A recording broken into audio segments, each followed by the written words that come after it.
Hello everyone, इस video में हम डिस्कस करेंगे origin of continents and ocean basin. पहली जो थ्योरी दी है वो दी है टेलर ने, जिसका नाम है कॉन्टिनेंटल ड्रिफ्ट थ्योरी।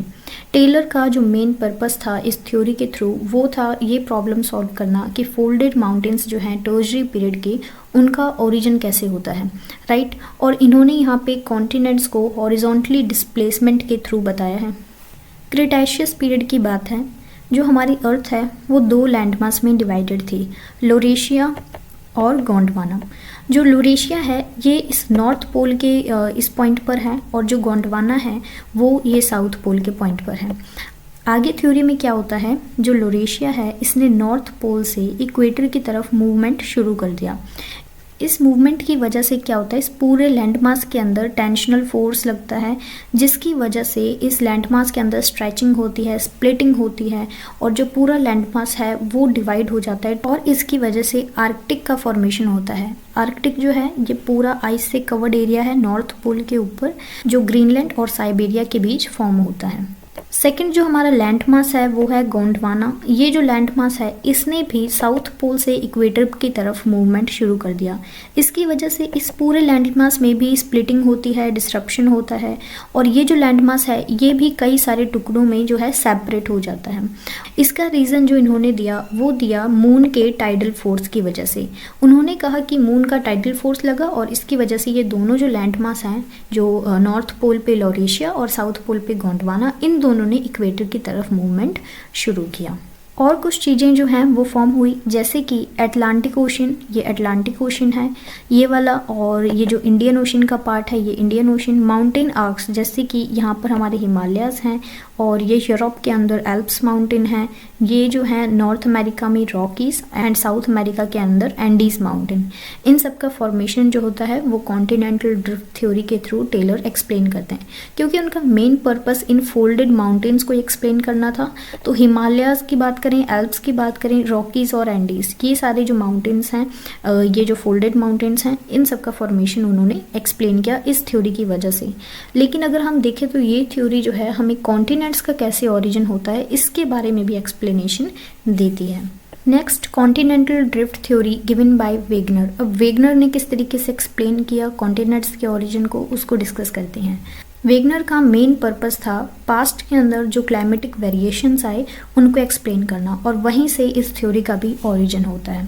इनके अकॉर्डिंग जो कॉन्टिनेंट्स हैं वो सियाल से बने हुए हैं, और जो ओशनिक क्रस्ट है वो सीमा से बनी हुई है, और जो कॉन्टिनेंट्स हैं वो इस सीमा वाली जो लेयर है इसके ऊपर फ्लोट कर रहे हैं। आगे उन्होंने इस थ्योरी को कार्बोनिफेरस पीरियड से एक्सप्लेन किया।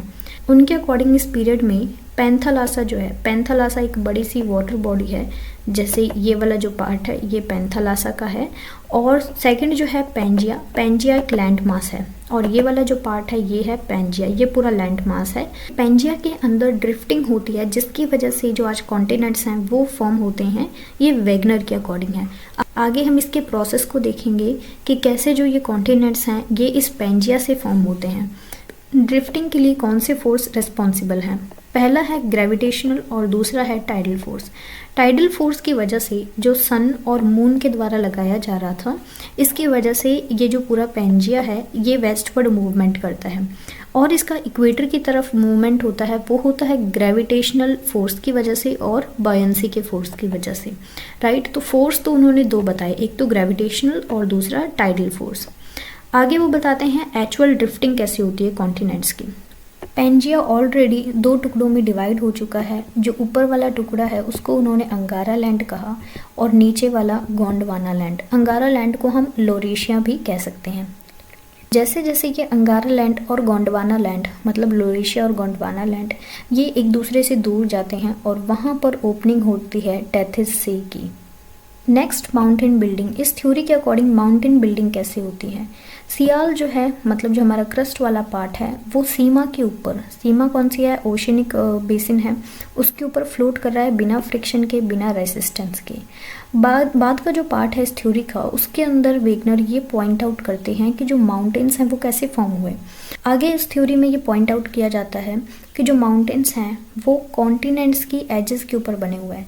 फॉर एग्जाम्पल ये जो है ये कॉन्टिनेंट है, जो माउंटेन है इनकी इन वाली एज पे बना हुआ है। जैसे यहाँ पर भी हमें माउंटेन मिलते हैं, ये कॉन्टिनेंट है अफ्रीका और यहाँ पर हमें एक माउंटेन रेंज मिलती है, ज़्यादा बड़ी नहीं है, रॉकी और एंडीज से तो काफ़ी छोटी रेंज है ये।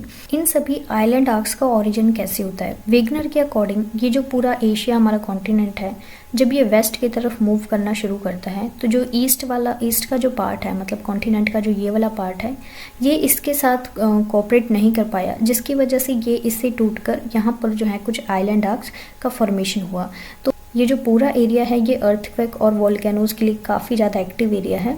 वेगनर ने अपनी थ्योरी के सपोर्ट में कुछ एविडेंस लिए। पहला उन्होंने बताया कि ये जो अटलांटिक ओशन है इसकी दोनों साइड को देखो, ये साउथ अमेरिका का जो पार्ट है ये इस अफ्रीका के पार्ट से बिल्कुल मिलता है। मतलब अगर हम इस साउथ अमेरिका को यहाँ पर लाकर फिट कर दें तो ये बिल्कुल इसमें जाके फिक्स हो जाएगा। तो इसका मतलब ये हुआ कि ये जो ये दोनों हैं ये एक ही लैंडमास का पार्ट है। और आगे उन्होंने बताया कि जो अटलांटिक ओशन है इसकी वेस्ट की कोस्ट पर और ईस्ट की कोस्ट पर जो हमें वेजिटेशन वगैरह मिलती हैं, फॉसल्स मिलते हैं, वो मोर और लेस एक दूसरे से सिमिलर हैं। तो हम इससे ये अंदाज़ा लगा सकते हैं कि ये दोनों हो सकता है एक ही लैंडमास का पार्ट हो, बाद में जाके सेपरेट हुए हों।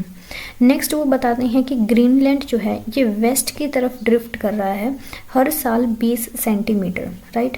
और बाद में इस चीज़ को भी कंफर्म किया गया कि हाँ ये जो है एविडेंस ये बिल्कुल करेक्ट है।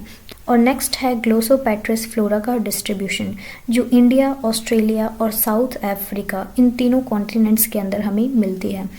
और फर्दर हम इससे ये अंदाज़ा लगा सकते हैं कि ये जो तीनों कंट्रीज़ हैं ये हो सकता है एक ही लैंडमास का पार्ट हो, क्योंकि इन तीनों जगहों पे एक टाइप की जो फ्लोरा है वो हमें मिल रही है। और ये कुछ एविडेंस वेगनर ने प्रोवाइड किए अपनी थ्योरी को एक्सप्लेन करने के लिए। सी फ्लोर स्प्रेडिंग थ्योरी, ये थ्योरी दी है हैरी ने। इनके अकॉर्डिंग सी का फ्लोर है, मतलब जो समुद्र का फ्लोर है, वो कंटिन्यूसली स्प्रेड हो रहा है और नई जो बसाल्टिक क्रस्ट है वो फॉर्म हो रही है। और ये सारी जो चीज़ें हैं ये ओशियन रीजेस के मिड में हो रही थी। जो नई फॉर्म होती है बसाल्टिक लेयर वो खुद को फिर 2 इक्वल हाफ्स में डिवाइड करती है और वहाँ से डिस्प्लेस हो जाती है और उसका प्लेस एक नई बसाल्टिक क्रस्ट लेती है। फॉर एग्जाम्पल ये जो वोल्केनो है इसका यहाँ से इरप्शन हुआ, ये सी के अंदर की बात है, मतलब समुद्र के जो डेप्थ है वहाँ की बात है। जैसे मैग्मा अपवर्ड मूवमेंट करता है, यहाँ से निकलने के बाद उसने यहाँ पर खुद को सॉलिडिफाई कर लिया, राइट, यहाँ पर जम गया और फिर वोल्केनो का इरप्शन बंद हो गया। आगे क्या होता है, फिर से जब वोल्केनो का इरप्शन होगा तो ये वाला जो पूरा जो एरिया है ये इस तरफ मूवमेंट शुरू कर देगा और ये यहाँ पर स्पेस बनता जाएगा और ये जो है इस तरीके से ये क्रस्ट जो नई क्रस्ट है वो फॉर्म होती जाएगी और जो पुरानी क्रस्ट है वो पीछे मूव करना शुरू कर देगी। और इसी को कहा sea floor spreading theory. Next is plate tectonic theory, काफ़ी इंपॉर्टेंट थ्योरी है। ये 2 साइंटिफिक कॉन्सेप्ट पर बेस्ड है। पहला है continental drift. Continental drift theory हमने देख ली, सी फ्लोर स्प्रेडिंग की थ्योरी, ये दोनों थ्योरीज हमने देख ली। इनके अकॉर्डिंग ही ये प्लेट टेक्टोनिक थ्योरी बनी है। इस थ्योरी के अकॉर्डिंग जो प्लेट्स हैं वो एक तो होते हैं कंस्ट्रक्टिव प्लेट मार्जिन, मतलब कि जो प्लेट्स हैं वो अपोजिट डायरेक्शन में मूव करती हैं और यहाँ पर जो है किसी चीज़ का कंस्ट्रक्शन होता है। वो कैसे होगा, यहाँ पर वोल्केनो का इरप्शन होगा और वोल्केनो के इरप्शन होने के कारण यहाँ पर एक नई चीज़ की फॉर्मेशन होगी। इसको हम डाइवर्जेंट प्लेट मार्जिन भी कहते हैं। सेकंड है डिस्ट्रक्टिव प्लेट मार्जिन्स या फिर कन्वर्जेंट प्लेट। यहाँ पर जो प्लेट्स हैं वो एक दूसरे की तरफ मूव करती हैं, जैसे कि ये वाली प्लेट इस तरफ मूव कर रही है और ये वाली प्लेट इस तरफ मूव कर रही है। जब ये दोनों मूव करेंगे तो यहाँ पे कुछ डिस्ट्रक्शन होगा, इसीलिए इसको डिस्ट्रक्टिव प्लेट मार्जिन बोला गया। थर्ड जो है प्लेट मार्जिन वो है कंजर्वेटिव प्लेट मार्जिन। इसके अकॉर्डिंग क्या है कि जो दोनों प्लेट्स हैं वो एक दूसरे के पैरेलल मूव करती हैं, तो यहाँ पर ना तो किसी चीज़ का कोई कंस्ट्रक्शन होता है, मतलब ना तो कोई नई लैंडफॉर्म बनेगी और ना ही कोई बनी बनाई जो लैंडफॉर्म है उसका डिस्ट्रक्शन होगा। तो इसको कहते हैं कंजर्वेटिव। तो हमने डिस्कस किया है टेलर, वेगनर, प्लेट टेक्टोनिक और सी फ्लोर स्प्रेडिंग थ्योरी। इन 4 थ्योरीज़ को डिस्कस किया है और हमने देखा है कि इन थ्योरीज़ के अकॉर्डिंग कॉन्टिनेंट्स और ओशन बेसिन्स का कैसे ओरिजिन होता है। इस वीडियो को यहीं पर एंड करते हैं। Thank you so much. Channel को सब्सक्राइब कर लेना ताकि नई वीडियोज़ की अपडेट आपको मिलती रहे।